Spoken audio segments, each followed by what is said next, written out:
Student,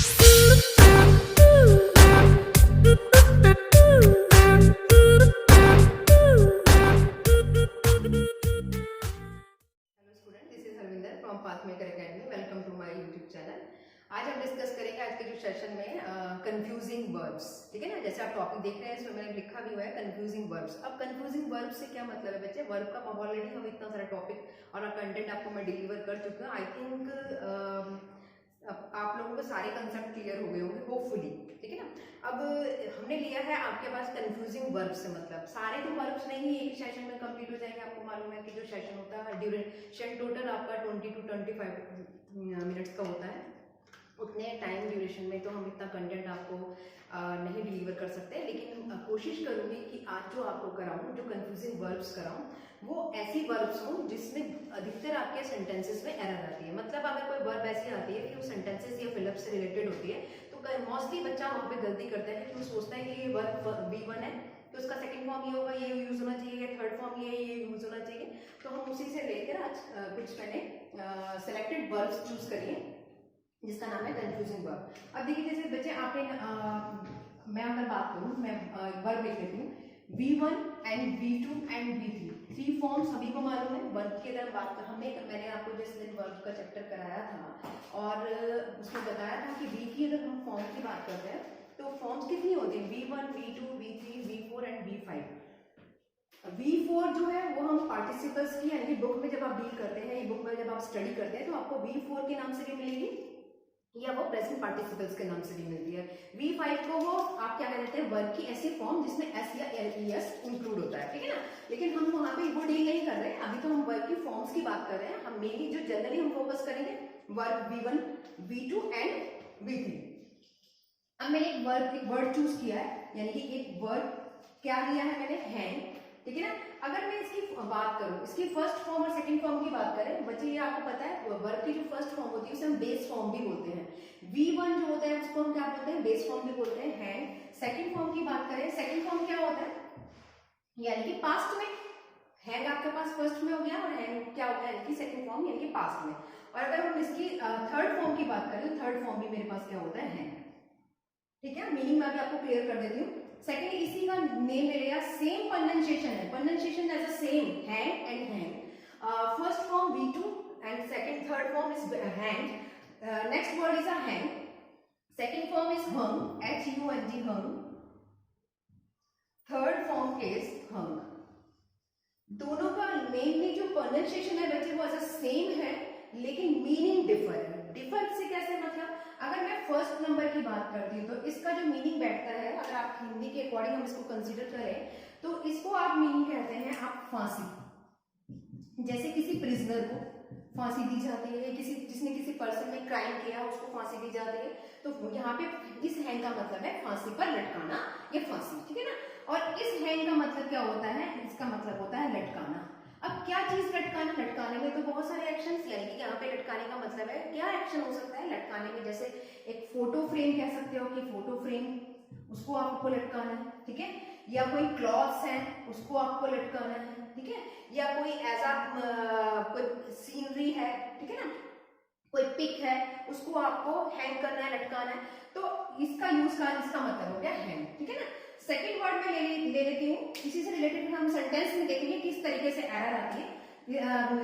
दो word तो ये हो गए आपके बच्चे। थर्ड, यानी कि जनरली हम फोकस करेंगे दोनों का सेम मीनिंग डिफर है लेकिन प्रोनाउंसिएशन सेम है। थर्ड में ले लेती हूँ आपके पास राइस। ठीक है, और इसी का फोर यानी कि इसी सेम नेम का हम ले लेते हैं रेस। ठीक है, यानी कि V1 तो हो गया बच्चे राइस, और V1 आपका यानी कि base form rise and raise है। ठीक है ना, और इसका V2 की अगर हम बात करें, राइस की क्या होती है बच्चे? V2 जो होता है वो होता है हमारे पास रोज, ROS रोज। अब रोज वो फ्लावर वाला रोज नहीं है। ठीक है ना, यहाँ सेकेंड फॉर्म है राइस की, सेकेंड फॉर्म रोज, और थर्ड फॉर्म होती है राइसिंग। क्लियर है इतनी बात? सेम इसी तरीके से रेस की अगर हम बात करते हैं, रेस का जो सेकंड फॉर्म होता है बच्चे वो तो रेस्ड, RAISED रेस, और थर्ड फॉर्म होती है RAISED रेस्ड। अगर मैं इनकी मीनिंग अगर हम देखते हैं, इसका मीनिंग की अगर बात करते हैं तो क्या मीनिंग निकलता है बच्चे? राइस का मीनिंग होता है जैसे सूरज का उगना, हम कहते हैं ना the sun rises in the east, यहाँ पे मतलब है उसका उगना। ठीक है, उठना, ठीक है, या बढ़ना। और इस रेस का जो मीनिंग है, इसका मतलब होता है उठाना या उगाना या बढ़ाना। यानी कि जब भी इसमें आप काम करेंगे, यानी कि जब आप इस वर्ड का यूज करेंगे तो हम इसका मतलब होता है यानी कि उठाना। अगर इतने से यहाँ पर कोई एक्शन हो रहा है, यहाँ पे अगर राइज वर्ड आ रहा है, जैसे मैंने आपको एग्जांपल दिया था sun rises in the east, यहाँ पर वो अपने आप में नेचुरल इवेंट्स है, ठीक है ना। सूरज को उगाने के लिए आपको कुछ करना नहीं पड़ रहा। यानी कि ये अगर मैं वर्ब की बात करूँ तो कैसी वर्ब है, हैपनिंग वर्ब है। कैसी वर्ब है, हैपनिंग। लेकिन यहाँ पर रेस की अगर मैं बात कर रही हूँ तो ये आपकी कैसे होगी, एक्शन वर्ब हो गया। यानी कि किसी को अगर हमको किसी लिफ्ट को उठा, अगर मैंने को किसी कोई हैवी बॉक्स है उसको लिफ्ट करना उठाना है, या कोई फ्लैग है, तो सिंपली आप यहाँ पे इसका मतलब जैसे हम कह रहे हैं उठाना, बढ़ाना और यहाँ पे उगाना। जब मैं इसके आपके जब एग्जाम्पल कराऊंगी, मैं सेंटेंसेस कराऊंगी तो मैं आपको क्लियर कराऊंगी।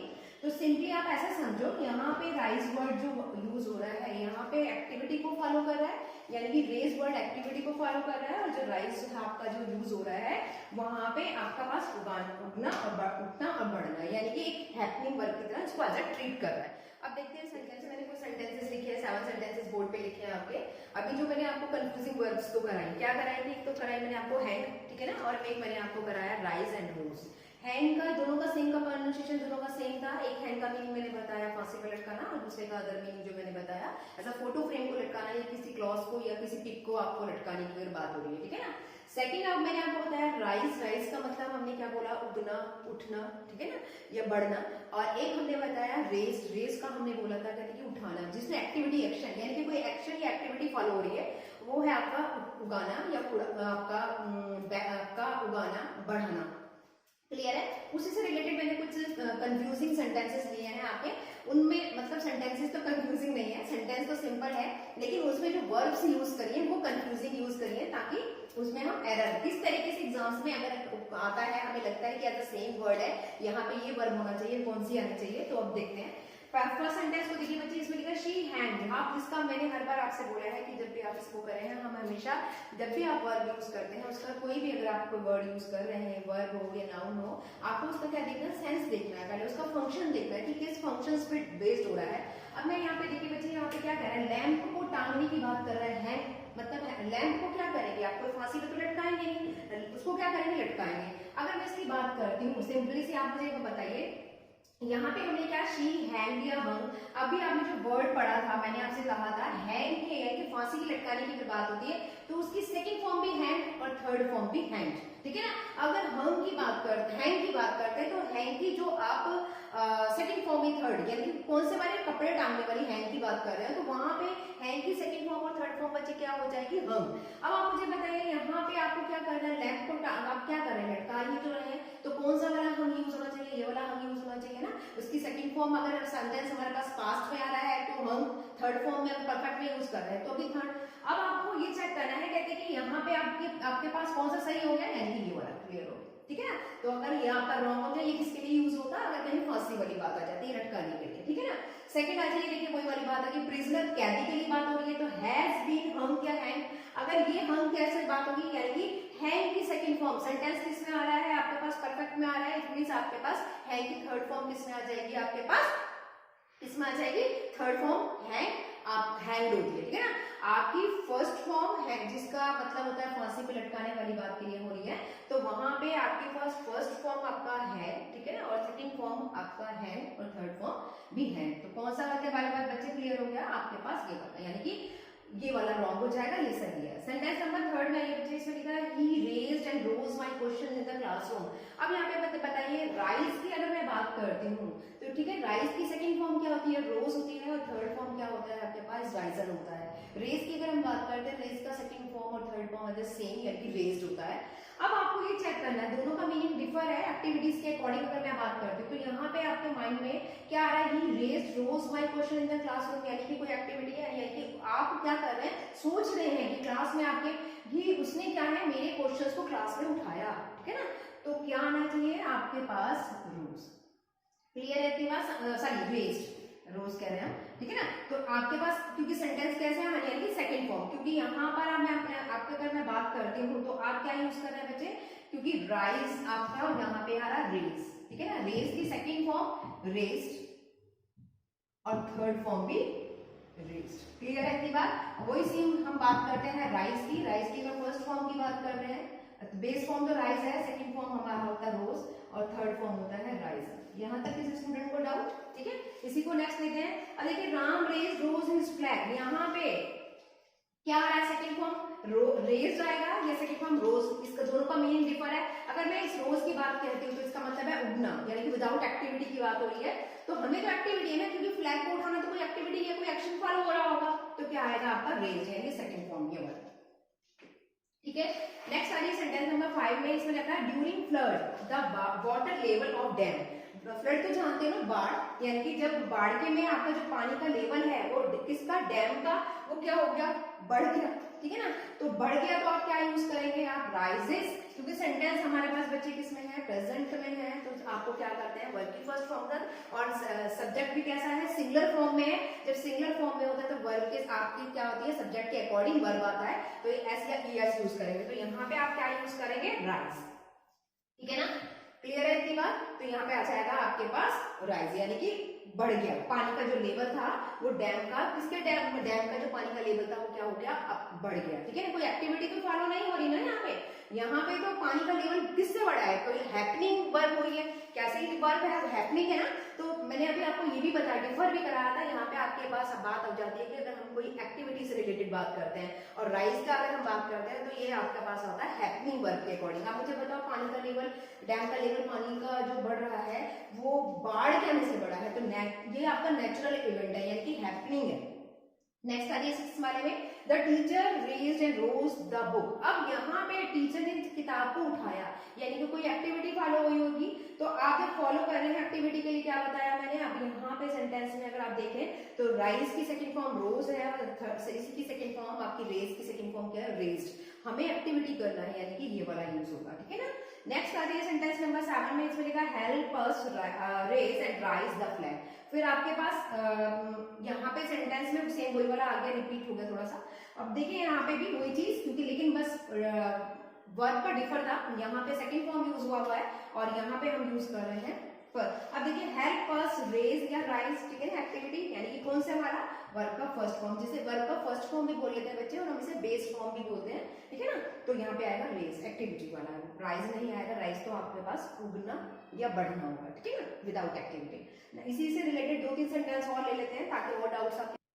देखिए मुझे 3 सेंटेंसेस और बोर्ड पे मैंने लिखे हैं, आप देखिए जरा यहाँ पे लिखा हुआ है let us all rose your rise for the national anthem. National anthem की बात हो रही है, सभी को मालूम नेशनल एंथम क्या होता है। तो अब आप मुझे बताइए कि यहाँ पे क्या आना चाहिए। तो इससे रिलेटेड मैंने बहुत सारे सेंटेंसेस करा दिए, आपको समझ में भी आ गया होगा। कौन सा वर्ड आ जाएगा, यहाँ पर आ जाएगा आपके पास राइज, ठीक है ना। सेंटेंस आपका प्रेजेंट में है तो हम यहाँ वाला फॉर्म यूज करेंगे राइज। क्लियर है इतनी बात। नेक्स्ट क्या चाहिए यहाँ पे, अगर मैं बात करती हूँ Jesus was crucified and on the third day the raised या रोज फ्रॉम द डेड। जीसस का आपको तो पता है, आपको क्रूसिफाइड किया गया था उन्हें, तो वो थर्ड डे पे उनका डेड के लिए बोल रहे हैं। तो अब आप मुझे बताइए यहाँ पे रेज होना चाहिए या रोज होना चाहिए। तो यहाँ पे हमारे पास क्योंकि वॉज यानी सेंटेंस कैसा है, पास्ट में है, तो पास्ट वर्ब यूज करेंगे तो रेज आएगा, ठीक है ना, या आपका रोज आएगा। तो क्या हुआ, जीसस है यानी कि गॉड की बात हो रही है, तो यानी कि राइज की सेकंड फॉर्म आ जाएगी रोज। क्लियर है इतनी बात। नेक्स्ट सेंटेंस में आ जाइए, द जज राइजन या raised my charge my 20 years। अब 20 साल के में के लिए वो चार्ज के लिए कह रहा है, यानी कि जो मेरा चार्ज है वो 20 साल के लिए बात, किसने बात करी, जज ने। अब यहाँ पे जज जो कह रहा है तो मेरे चार्ज का 20 इयर्स की बात हो रही है, कि जज बात कर रहा है किसके लिए, मेरे चार्जिंग के लिए। तो सिंपल सी बात है, आप बताओ राइज आएगा या रोज आएगा, यानी कि हम यहाँ पे 20 इयर्स की बात है, सेंटेंस हमारे पास पास्ट की बात हो रहा है तो सेकंड फॉर्म यूज करेंगे, तो श्योर हो गया हमारे पास। अब हम यहाँ पे कौन से वर्ब यूज करेंगे, अगर हम यहाँ पे यूज करना है तो हम यहाँ पे यूज करेंगे रेज्ड, क्योंकि हमें पता है यहाँ पे उसने क्या हुआ, 20 साल बाद, यानी कि मेरे चार्ज को जज ने उठाया, ठीक है ना। तो ये सेंटेंसेस आपको समझ में आ गई किस तरीके से हम राइज या रोज का या हैंग का आप यूज करते हैं। तो कंफ्यूजिंग वर्ड्स की वजह से सेंटेंस में हमें एरर फाइंड आउट करना थोड़ा टिपिकल हो जाता है। तो आई थिंक अब आपको इजी हो जाएगा जैसे मैंने आपको कराया, ठीक है। आगे और लेते हैं वर्ड्स कुछ। देखिए बच्चे, दो वर्ड्स मैंने और लिखे हैं, आप इसको भी समझते हैं। उससे मैंने रिलेटेड कुछ सेंटेंसेस लिखे हैं। सेंटेंसेस में अभी देखेंगे हम कैसे वर्ब्स को उसको एग्जैक्टली जो एग्जैक्ट वर्ब आएगा वो बताएंगे कैसे आएगा। पहले वर्ब्स जो वर्ब्स हैं, कंफ्यूजिंग वर्ब्स हैं, उनको डिस्कस कर लेते हैं। देखिए बच्चे, फर्स्ट लिखा है मैंने सिट, सेकंड फॉर्म उसका यानी कि वही टू है होता है सेट, थर्ड फॉर्म भी सेट। सेकंड हमने लिखा, सेकंड वो जो कंफ्यूजिंग वर्ब है आपका वो है सेट, सेट, सेट, ठीक है, यानी कि उसकी V1 यानी कि बेस फॉर्म भी सेट है, सेकंड फॉर्म भी सेट है, थर्ड फॉर्म भी सेट है। नेक्स्ट लिखा है हमने लाई, लाइट, लाइट, फिर लाई, ले, लेन, थर्ड ले, लेट, लेट। अब जरा देखते हैं क्या है। अगर मैं मीनिंग की बात करें बच्चे, तो इसका मीनिंग आपका सिट मतलब क्या होता है? सिट का मतलब सभी बच्चों को मालूम होगा, बैठना, ठीक है ना। क्या होता है? बैठना। और इसकी सेकंड फॉर्म सेट और थर्ड फॉर्म आपकी सेट। सेकंड हमने जो डिस्कस किया उसी का सेम आपका वर्ड, यानी कि हमने लिया सेट। सेट का मतलब यहाँ पे क्या होता है बच्चे? अरेंज करना या व्यवस्थित करना, ठीक है, व्यवस्थित करना, या आप ऐसे कह सकते हैं आपकी अरेंज करना। क्लियर है इतनी बात?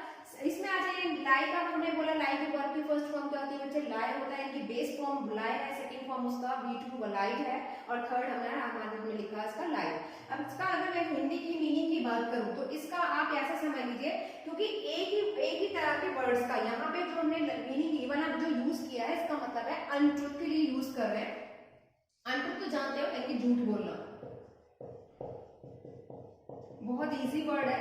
अनट्रूथ के लिए यूज करें, लाई आपने देखा सुना भी होगा कि डोंट लाई, ठीक है ना। तो अब यहाँ पे जो मीनिंग हमने ये इसका हिंदी है वो इसका बैठता है आपके पास झूठ बोलना, ठीक है ना। नेक्स्ट हमने लिया है लाई। यहाँ पे बच्चे दोनों का देखिए, अगर मैं जैसे हैंग करने की बात आ रही थी, तो हैंग का दोनों का स्पेल सेम था, प्रोनाउंसिएशन सेम था, लेकिन मीनिंग डिफर था। सेम उसी तरीके से अगर मैं लाई की बात कर रही हूँ, यहाँ पे दोनों का प्रोनाउंसिएशन सेम है लाई, और अगर हम इसकी स्पेलिंग करते हैं तो स्पेलिंग भी दोनों का सेम है, लेकिन मीनिंग अगर मैं बात करूं तो इसका मीनिंग डिफर, इसका मीनिंग डिफर है।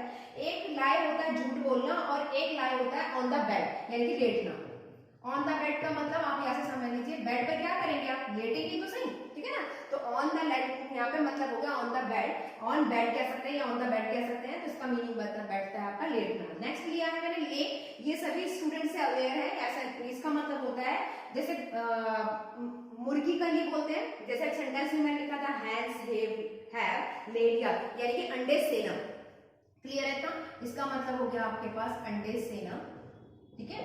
या ये एक मीनिंग और बैठता है इसका, अगर हम इसका और देखें तो इसका मतलब होता है आपके पास बैठना, ठीक है।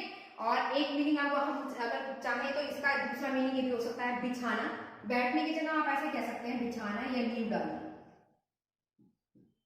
बिछाना और नींव डालना, ठीक है ना। तो क्या मीनिंग हुआ इसका?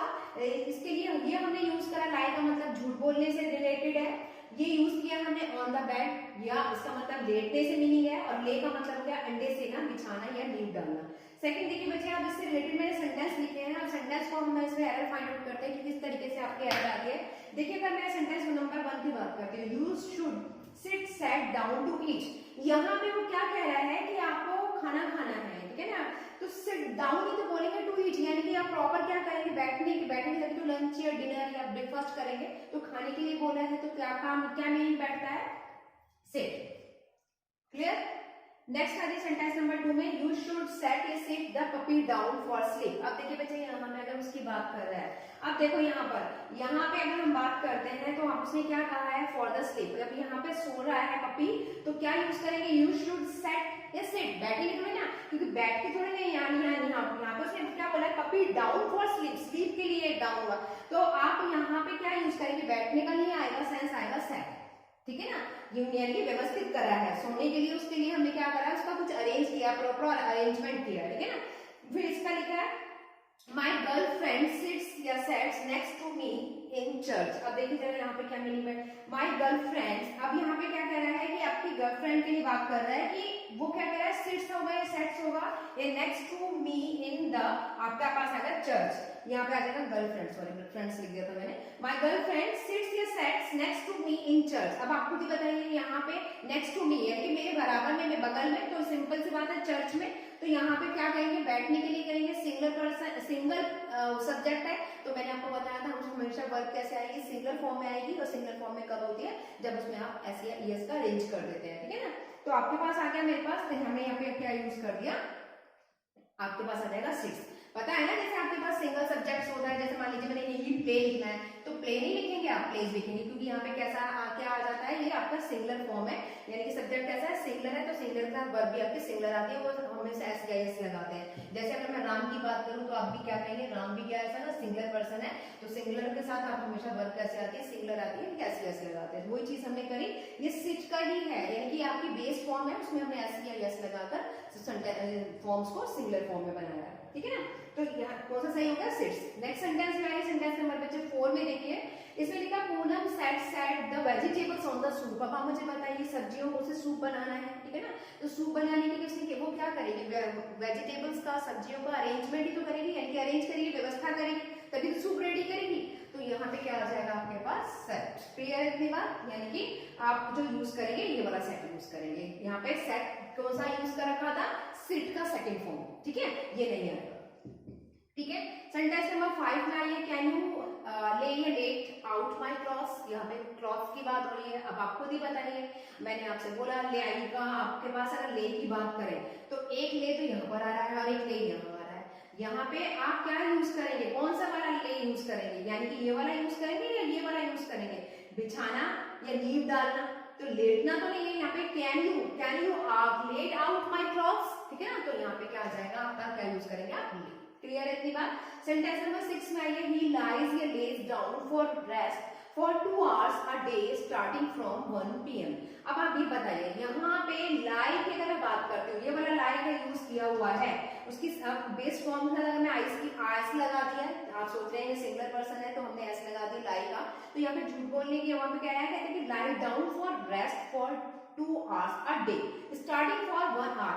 तो हमें क्या कहना है, यहाँ पे क्या किससे मतलब है, यहाँ पे आपके पास लाई से, यानी कि ये वाला लाई का यूज करना है, लेटने वाले से यूज कर रहा है, ये 2 hours के लिए कह रहा है स्टार्टिंग की, यानी कि स्टार्टिंग क्या 1 PM से वो क्या बोलता आ रहा है, यानी कि आप मुझे बताइए क्या यूज करेंगे आप यहाँ पे, लाई का या इसका, तो हमारे पास आएगा यानी कि लाइज, यानी कि लेज नहीं आएगा, यानी कि सेने वाला नहीं आएगा, इसका मीनिंग तो सेना होता है, तो अंडे थोड़ी ना सेने के लिए बात कर रहा है, नहीं नींव डालने के लिए बात कर रहा है, ठीक है ना। तो आप यहाँ पे किसका यूज कर देंगे, ही लाइज डाउन फॉर रेस्ट, ठीक है, for 2 hours a day starting for 1 PM, यानी कि वो क्या कर रहा है, स्टार्टिंग से ही अपने 2 घंटे रेस्ट करने के लिए 2 घंटे से ही स्टार्टिंग कहां से ले रहा है, 1 PM से, यानी कि जो आपका लाइज आ जाएगा, LIES वाला। सेंटेंस नंबर 7 में आइए बच्चे, शी हैड लेट या lain the child on the coach. अब यहाँ पे चाइल्ड से रिलेटेड बात हो रही है, अब यहाँ पे क्या डालना है, यानी कि चाइल्ड को आपको कोच के पास देना है, तो वहां पे आपको कोच के पास क्या करेंगे, कोई आप नींव डालने के लिए बात कर रहा है,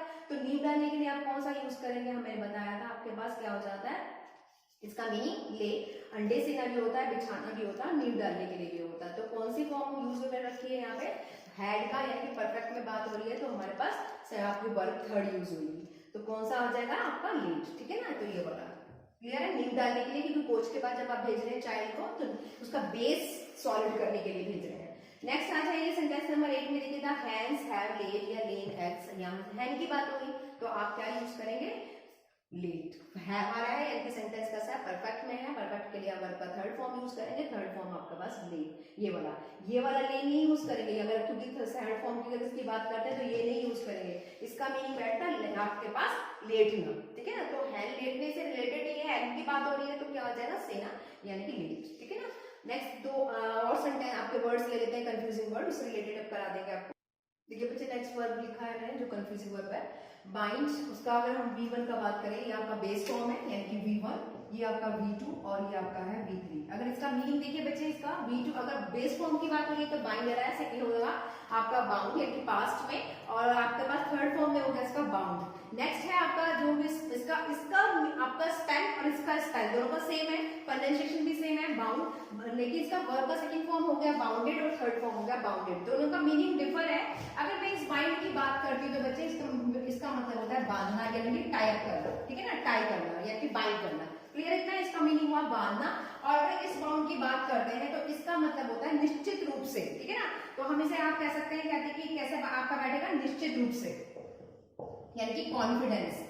तो अगर इसकी मैं ऐसा समझ लीजिए, यानी कि कहा जहां पर भी आपका कहीं प्रॉमिस की बात आए, प्लान की बात आए, तो वहां पे आप क्या मीनिंग आप यूज करेंगे, क्या वर्ड यूज करेंगे, बाउंड। तो बाउंड का मतलब हुआ निश्चित रूप से, यानी कि जहां पे कंफर्म हो जाए, बिल्कुल कंफर्म। तो कंफर्म क्या हो जाएगा, कंफर्म का क्या हो जाएगा, कोई चीज कंफर्म कब होता है, कहते हैं कि आपका निश्चित रूप से जब किसी के लिए आप प्रॉमिस करते हैं, ठीक है ना। तो ऐसे याद कर लीजिए आप, कहते हैं कि किसी भी अगर हम किसी को प्रॉमिस करते हैं तो या अपना प्लान बताते हैं, तो तब कब बनाते हैं, जब हम अपने आप में पूरे कॉन्फिडेंस में होते हैं। तो आप इसीलिए इस तरीके से इसको लर्न कर लीजिए, निश्चित रूप, ठीक है। अब सेंटेंस में मूव करते हैं, देखते हैं कि कहां पे किस तरीके से एरर आती है। देखिए बच्चे, the prisoner were seated on the floor with their hands bound behind their backs. अब देखिए यहाँ पे वो क्या कह रहा है, जो कैदी है उसके जो हाथों को क्या कर दिया, पीछे की तरफ बांध दिया। तो अब आप मुझे बताइए, यहाँ पे अगर मैं बात कर रही थी तो कौन सा वर्ब आएगा, ये वाला वर्ब आएगा, यानी सेकंड फॉर्म, क्योंकि वर्ब की बात हो रही है, यानी पास्ट में बात हो रही है, तो सेकंड फॉर्म आएगी। ये नहीं आएगी, बाउंडेड वाली नहीं आएगी, कोई प्लान नहीं बनाया है, प्रॉमिस नहीं किया, तो उसके हाथ क्या कर दिए, पीछे की तरफ बांध दिए, तो हमारे पास आएगा bound. Clear. Second sentence number 2 में आइए, we put a spiral binding या बाउंडिंग या बाइंडिंग ऑन द बुक्स। अब देखिए यहाँ पे हम बुक्स को क्या कर रहे हैं, बांध रहे हैं। तो बांधने के लिए आप क्या यूज करेंगे, यानी कि आप we put a spiral bounding या बाइंडिंग, यानी कि बाइंडिंग, ठीक है ना। बुक्स को बांधेंगे आप, तो कौन सा यूज हो जाएगा, बांधने वाला, बाइंड, ठीक है। लेकिन कंटिन्यूस में हो रही है इसलिए आईएनजी लगा है, ठीक है ना। देखिए नेक्स्ट इसमें बात क्या करें, या आपके पास he was bounded या bound to the company because of the 2 years contract, यानी कि कंपनी के साथ उसका 2 साल का कॉन्ट्रैक्ट है। अब आप बताइए, जब 2 साल का कॉन्ट्रैक्ट हुआ तो कोई प्रॉमिस किया होगा, ठीक है ना। क्लियर है इतनी बात, तभी तो आप कॉन्ट्रैक्ट पे साइन करेंगे, आपने वहां पे बंद गए, निश्चित रूप से कॉन्फिडेंस में बंद गए वहां पर, ठीक है ना। वो वाला बांधने वाली बात नहीं हुई, निश्चित रूप से वहां पे आपने एक प्रॉमिस हुआ कि जिसपे आपने सिग्नेचर्स करे होंगे, कॉन्ट्रैक्ट होगा जिसपे आपने सिग्नेचर करे होंगे। कौन सा आपका कॉन्ट्रैक्ट, कितने साल का, 2 साल का। तो यहाँ पे आपके पास कैसे आ जाएगा, क्योंकि पास्ट की बात हो रही है, सेंटेंस का पास्ट में, तो वर्ब भी पास्ट में रहेगा। तो यहाँ पे हमारे पास कैसे आ जाएगी, कौन सी फॉर्म आएगी, सेकंड फॉर्म यूज होगी, और कौन सी वाली होगी आपके पास, बाउंडेड। क्लियर है की बात। सेंटेंस नंबर 4 में आइए, I am bound my wood to her, sorry word है या वुड नहीं, वर्ड आएगा यहाँ, ठीक है, टू हर। अब देखिए यहाँ पे फिर वाली बात होगी, कैसी वाली बात होगी, प्रॉमिस। और प्रॉमिस वाले में हम क्या यूज करते हैं बच्चे, अभी तो बताया हमने, बाइंडिंग आपका पास बाउंड यूज करते हैं। अब बाउंड का आप देखिए सेंटेंस यहाँ पे अगर मैं बात करूँ तो कौन सा वाला आएगा, बेस फॉर्म आएगी, ठीक है ना, क्योंकि सेंटेंस हमारे पास किसमें है, प्रेजेंट में, और प्रेजेंट में हम क्या यूज करते हैं, बेस फॉर्म, यानी कि बाउंड। सेंटेंस नंबर 5 में आइए, देखिए इसमें लिखा है वी आर बाइंड या bound to have change to plans. अब तो इसमें तो खुद ही प्लान की बात आ गई, plan based on whether conditions, यानी कि आपका क्या है, हमने क्या करा, वेदर की कंडीशंस के अकॉर्डिंग, यानी कि वेदर के अकॉर्डिंग आपने क्या करा, अपने प्लान को चेंज कर दिया। तो अब यहाँ पे आपने ये वाला आएगा, ठीक है ना। तो क्या यूज करेंगे, आपका बेस फॉर्म, यानी कि बेस फॉर्म का यूज रखा है, तो हमारे पास आएगा बाउंड। क्लियर है इतनी बात। तो आई थिंक आपको ये समझ में आया होगा। हमने यहाँ पे लिखा कि जितने भी मैंने आपके ये वाले कराए हैं यहाँ पे, तो आप हाँ बच्चे इसमें मिस्टेक हो गया, बाउंडेड नहीं, ये बाउंड वाला आएगा ना, है ये वाला नहीं आएगा, क्योंकि आप देखो he was bounded, he bound to the company because of the 2 years contract, promise की बात हो रही है। तो प्रॉमिस किस में हुआ था, इसी में तो हुआ था, आपने यही वाला बेस फॉर्म ही तो यूज करेंगे, ठीक है ना। तो आपके पास bound to the company because of the 2 years contract, continuation में फॉर्म में नहीं है, वॉज लगा हुआ है, ठीक है ना। तो यहाँ पे आएगा आपके पास बाउंड। क्लियर है इतनी बात। तो अब और एक सेंटेंस, एक वर्ड और ले लेते हैं, कंफ्यूजिंग वर्ड, ताकि आपका इतना लंबा सेशन तो नहीं देंगे, वर्ड्स तो बहुत सारे हैं वर्ड्स के कंफ्यूजिंग के, तो सारा करा पाना एक ही सेशन में तो हाउ कैन पॉसिबल, कि पॉसिबल नहीं हो पाएगा। तो हम आज मैं एक वर्ड और करा देती हूँ। देखिए बच्चे, एक सेंटेंस में एक वर्ड मैंने और लिखा है, उसमें मैंने आपको लिखा है V1 की अगर बात करें तो फ्लाई, V1, V2 और ये आपके पास है V3। Fly, flu, phloem, blow, blue, blown और फ्लो, फ्लोट, फ्लोट, ठीक है ना। आप देखिए जरा दोनों का अगर हम सिंपल में अगर बात करूँ, देखिए मीनिंग और इनका क्या है आपका। अब फ्लाई का तो सभी स्टूडेंट्स को मालूम होगा, फ्लाई का मतलब होता है कोई एक्शन या एक्टिविटी, यानी कि उड़ना, ठीक है ना। अब यहाँ आप मुझे बताइए, अगर मैं ब्लो की बात करें तो ब्लो का क्या मीनिंग है, यहाँ पे ब्लो का मीनिंग है यहाँ पे बहना। क्या बहना, बहना तो दोनों है, अगर इस फ्लो की बात करते हैं तो इसका मतलब भी बहना, और इस ब्लो की बात करते हैं तो इस ब्लो का मतलब भी बहना है, लेकिन दोनों में डिफर है। इसका मतलब तो है कोई मतलब एयर के थ्रू, अगर आपके पास, अगर आप ऐसा कह सकते हैं कि यहाँ पे जो ब्लो हो रहा है वो क्या हो रहा है, किसी एयर के थ्रू आपका, या कोई फ्रेग्रेंस है जो एयर के थ्रू प्रोड्यूस हो रही है, ठीक है ना। और इस अगर मैं इसकी बात करती हूँ तो इसका मतलब जो आपके पास बैठता है वो होगा किसी एक पोजीशन से दूसरी पोजीशन की ओर मूव करना। तो अगर लिखना चाहे तो बच्चे आप यहाँ पे लिख सकते हैं ब्लो, इसका मीनिंग लिख लीजिएगा, इज टू प्रोड्यूस, ठीक है, एन एयर, यानी कि एयर के थ्रू ही तो आप प्रोड्यूस कर रहे हैं, तो कैसा, यानी कि एयर या करंट,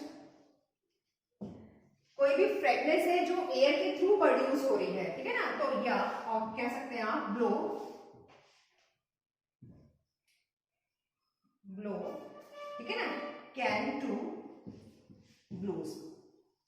समझ में आया। अब इसकी अगर मैं बात करती हूँ तो बहना, यहाँ मीनिंग दोनों का बच्चे सेम है, लेकिन दोनों में डिफर बस खाली ये है, किसी एयर के थ्रू या जो आपकी फ्रेग्रेंस है या किसी करंट के थ्रू। तो आप यहाँ पे देख भी रहे हैं, इसमें लिखा भी है इसलिए, यानी कि एयर के थ्रू जो आपका बह रहा है, यानी कि कोई स्मेल हो गया, ठीक है ना, उसके थ्रू आपका कोई, इसीलिए लिखा है कैन ब्लोज यू। तो आप यहाँ पे अगर मैं बहने की बात करूँ तो अगर आप इसमें, इसका मतलब यहाँ पर वो है वन पोजीशन से दूसरे पोजीशन पे मूव करना। तो इसका अगर मीनिंग लिखना चाहे तो बच्चे ये भी आप अगर आप लिखना चाहो तो ये भी लिख लो, इज टू, ठीक है, आपके पास अगर is, sorry, is to move as a fluid from one position to, from one position to another position, ठीक है, क्लियर है। Is to move as a fluid from one position to another. अब आपको क्लियर हो जाएगा। देखिए यहाँ पे अगर मैं सेंटेंस की बात करते हैं फर्स्ट में, इसमें लिखा था बर्ड्स हैव फ्लोन या फ्लोन अवे। अब आप मुझे बताइए, अगर बर्ड्स की हम बात कर रहे हैं, चिड़िया के उड़ने की बात हो रही है, ठीक है ना, तो कैसा होगा, उड़ना ही तो होगा। तो यहाँ तो आपके पास फ्लाई वाला वर्ड आ जाएगा। तो कौन सा वाला फ्लाई, कैसी बात का सेंटेंस कैसा है, परफेक्ट में है, यानी कि किसमें है, यानी कि फ्लू, द बर्ड्स उड़ गई, चली गई। तो ठीक है ना, फ्लोन या फ्लोन किसकी बात हो रही है, यहाँ पर आ जाएगा आपके पास वर्ब की थर्ड फॉर्म, ठीक है ना। हैव लगा है, पता है ना आपके पास, तो किसका सेंटेंस हुआ, परफेक्ट में हो गया। परफेक्ट में आप किसका यूज करते हैं, वर्ब की थर्ड फॉर्म यूज करते हैं, तो आएगा फ्लोन। द नेक्स्ट आ जाएगा द गंगा हैव ओवरफ्लो या ओवरफ्लोड द बैंक। यहाँ पे भी आपके पास देखिए बच्चे बहने से बात हो रही है, तो कौन सा वाला फ्लो आएगा, यानी कि अगर हम उसकी बात, इस वाले बहने की बात कर रहे हैं, ठीक है ना, इस बहने की बात नहीं कर रहे हैं, क्योंकि आपका एक पोजीशन से दूसरी पोजीशन की बात हो रही है। बैंक का मतलब किनारा, क्या, जो रिवर्स होती है उनके साइड की जो किनारा है उसको बोला जाता है बैंक, ठीक है ना। तो ओवरफ्लो हो गया है, गंगा है ओवरफ्लो या ओवरफ्लो द बैंक। अब कौन सा वाला अगर बात करें तो हमारे पास आएगा, यानी कि परफेक्ट की बात हो रही है तो ओवरफ्लो, यानी कि आपके पास कैसी वाली फॉर्म आ जाएगी, आपके पास फ्लोर की थर्ड फॉर्म, ठीक है ना। नेक्स्ट आ जाइए, अगर इसकी बात करते हैं, द विंड ब्लो या flows cold across the plains in the winter. अब आप मुझे बताइए, विंड की, यानी कि हवा के बहने की बात हो रही है। अभी तो बोला हवा वाले के लिए क्या यूज करना है, आपको ब्लो यूज करना है। तो कौन सा वाला यूज करेंगे, तो हम ये वाला नहीं आएगा इसका, तो ये तो आपका फ्लो का मतलब हो गया, उड़ने के लिए हो रहा है यूज। और वैसे भी स्पेल भी आप देखो, सॉरी, आपके पास ये वाला फ्लो यूज हो रहा है, तो ये वाला तो होना नहीं है, क्योंकि इसमें हम क्या कर रहे हैं, पोजीशंस की बात कर रहे हैं, और यहाँ पे विंड आ गया, एयर आ गया, तो आपके पास आएगा ये वाला। क्लियर। सेंटेंस नंबर 4 में आइए, sorry, she got sand blown या flown in her eyes at the beach, ठीक है ना। अब यहाँ पर भी बहने की बात हो रही है, लेकिन वो कह रहा है कि उसकी आंखों में, यहाँ पे किसकी, रेत की बात हो रही है, एट द बीच, बीच पर जब गई थी वो, वहां पर क्या हुआ, रेत जो चल रही है। अब रेत जो है उसकी आंखों में गई। अब आप मुझे बताइए, तो यहाँ पे आपकी क्या हो रहा है, आप ये यूज करेंगे या ये वाला यूज करेंगे, आप खुद ही देखिए। अगर मैं इसकी बात करती तो आप क्या यूज कर पाएंगे, आप खुद ही देखो सेंटेंस में दोनों मीनिंग मैंने आपको बताया कि इसका मीनिंग में आपके पास ब्लो आप यूज करोगे यहाँ, लेकिन बस फर्क इतना है बच्चे, इसका मीनिंग भी हिंदी में तो सेम है, लेकिन अगर आप ऐसा समझो, लेकिन इसका मीनिंग हिंदी में लिखा सेम है बहना, लेकिन अगर उसका आप देखो तो सिंपली आप उसका अदर मीनिंग, यानी उसका होमोफोन जो बैठ रहा है, मीनिंग जो है वो है आपका एयर के थ्रू, और नीचे वाले का है आपका पोजीशंस के थ्रू। तो यहाँ पे आप क्या करेंगे, किसका यूज करेंगे, आप इसका यूज करेंगे, यानी कि ब्लोन आएगा, ये वाला बहने वाला, ठीक है ना। क्योंकि आप रेत जो है वो चल रही है, तो आप विंड से ही तो चलेंगे, आप ऐसे समझो ना कि अगर रेत कहीं उड़ रहा है तो वो कैसे होगा, ऐसा थोड़ी ना होगा, पूरी हवा से ही प्रेशर से तो मूव करा होगा। तो आप ऐसे समझिए, तो सैंड की बात होगी तो यानी कि एयर के थ्रू होगा, तो यानी कि ये वाला ब्लोन यूज होगा। क्लियर है इतनी बात? क्योंकि आपका पास थर्ड फॉर्म का यूज होगा, ठीक है। आपके पास गॉट का यूज हुआ है तो गॉट, सैंड, ब्लोन, ठीक है। तो आपको जितने आज मैंने 6 वर्ड्स कराए हैं जो कंफ्यूजिंग वर्ड्स हैं उनसे रिलेटेड मैंने इसीलिए सेंटेंस लिया कि जब एग्जाम्स में आता है वैसे ही इजीली हम लर्न कर लेते हैं, कोई टिपिकल नहीं होता। वर्ब की फॉर्म्स याद करना बहुत इजी है, लेकिन जब सेंटेंसेस में उनका यूज किया जाता है तो ये समझ में नहीं आता है कि हम कौन सी वाली वर्ब यूज करनी है। जैसे यही था कि फर्स्ट फॉर्म यूज करना है, सेकंड फॉर्म यूज करना है, या उसका सेम मीनिंग आ रहा है तो सेम मीनिंग में उसका वो वाला वर्ड आएगा या दूसरा आएगा। लेकिन सिंपली हमें क्या करना है, मीनिंग आपका उस वर्ड्स के स्पेल सेम होते हैं जैसे आपने देखा, लेकिन मीनिंग उनका डिफर था, प्रोनाउंसिएशन भी सेम था। तो हम आपको क्या करें, उस तरीके से आपको चेक करना है कि बच्चे किस तरीके से आप उनका यूज प्रॉपर कर पाएंगे। तो आज के सेशन में मैंने वही कहा आपको कि वर्ड्स का आप ध्यान रखें कि किस तरीके से आप कंफ्यूजिंग वर्ड्स को में जब आपके एरर आते हैं तो आप उनको कैसे रेक्टिफाई या इजीली रीड कर पाते हैं। Thank you so much watching for this video. Thanks watching this video. Please like and share.